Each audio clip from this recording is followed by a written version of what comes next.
What we're going to be looking at is Pascal's triangle and how to use Pascal's triangle for binomial expansion.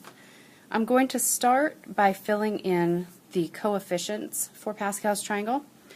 So I always start with a 1, and then the next row has a 1 and a 1 in those boxes. And then the next row after that is going to have a 1 at both edges, but then in the center is going to be a 2. And then our next row will again have 1s on the edges, and then in the middle I'm going to have a 3 and a 3. Row 4 again has 1s on the ends, and then we'll fill in the center with a 4, a 6, and a 4. Row 5 has a 1 on each end, and then as I fill in the middle, see if you can figure out the pattern. There will be a 5 here, and then a 10, and then another 10, and then a 5.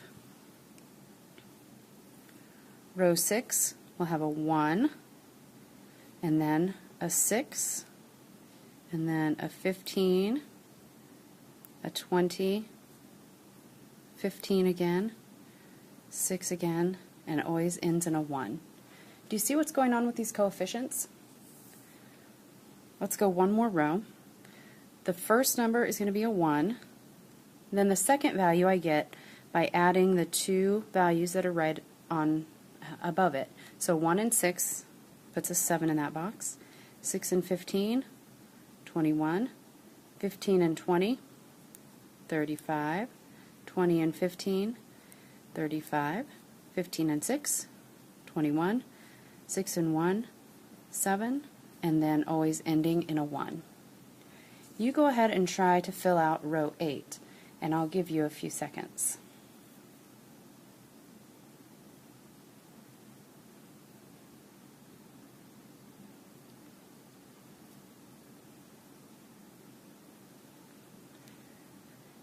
I know that was a lot of adding, so I'll go ahead and fill in 1, 8, 28, 56, 70, 56, 28, 8, and 1.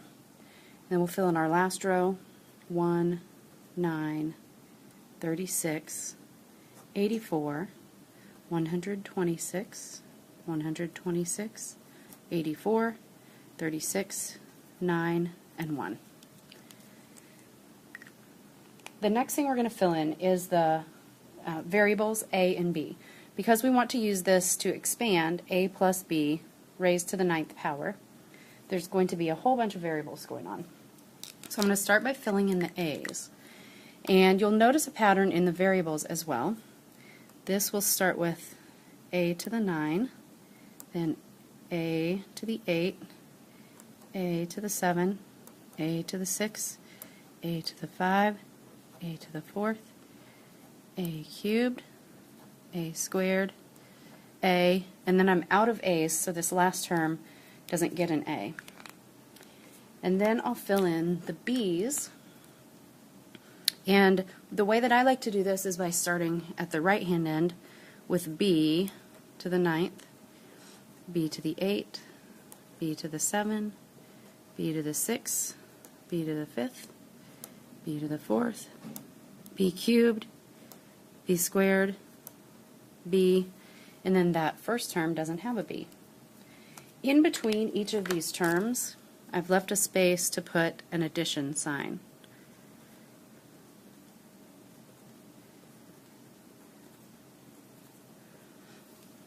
So that if I were to FOIL out a plus b to the 9th power, I would end up with this polynomial right there. Let's go ahead and fill in the next row up. Again, we look to this power to know what to start with, so this will start with a to the 8th, and then a 7th, a to the 6th, a to the 5th, a to the 4th, a cubed, a squared, a, and then in reverse order, b to the 8th, b to the 7th, b to the 6th, b to the 5th, b to the 4th, b to the third, b squared, b, and no b. And then addition signs in between.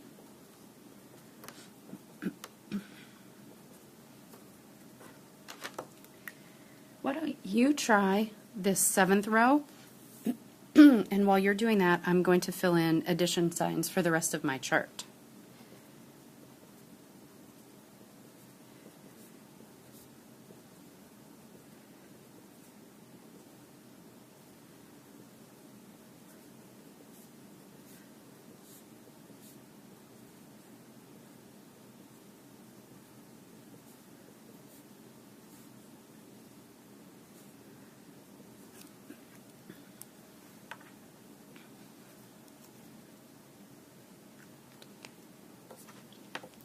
Okay, how did that go?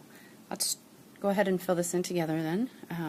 I'll start with a to the 7th, a to the 6th, a to the 5th, a to the 4th, a to the 3rd, a squared, a, no a, and then reverse that, b to the 7, b to the 6th, b to the 5th, b to the 4th, b cubed, b squared, b. And we'll continue like that for the whole rest of Pascal's triangle. In fact, you can fill in all of your first terms like this, all the way up the side. You'll notice that you always start with the power that you're raising your binomial to. So you'll notice when you get all the way to the top, a plus b to the 0, there's no a and there's no b. That's because if you remember, anything that's raised to the 0 power is equal to 1, so that's where that comes from.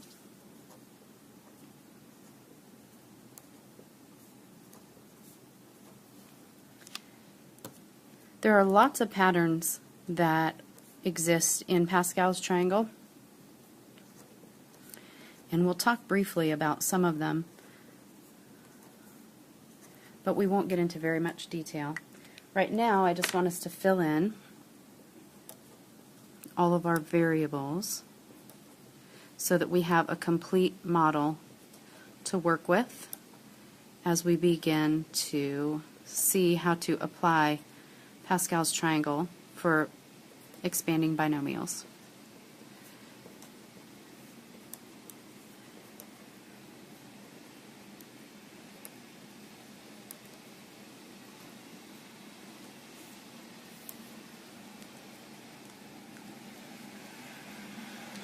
You want to make sure that you have a good working model before we start using this model, and I'm going to show you how to recreate it quickly so that you can use it instead of memorizing it. One thing I want you to notice is that always the outside edge has 1s for the coefficients, and then the exponents on the a and b match the power that is in that row. And each term, as you go through, if you look at the degree of each term, the degree of this term is 4, which is the exponent on a plus b. The degree of this term, we have 3 a's and 1 b, so this degree is 4 also. Here we have a squared and b squared, so the degree here is 4. ab cubed, the degree is 4. b to the 4, the degree is 4. So every time you have a term in a row, the degree for the monomial should match the degree that you are raising your binomial on the left to that power. Another quick pattern is we talked about this first outside row has all 1s. Well, this next diagonal goes 1, 2, 3, 4, 5, 6, 7, 8, 9. So there's a difference of 1 between each term.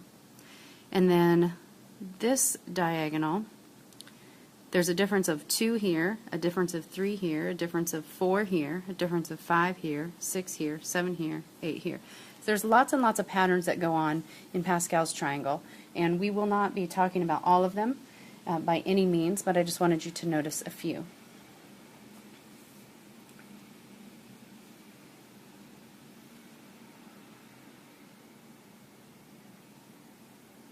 Make sure that you have your entire chart filled out so that in our next segment we can use this triangle to expand binomials.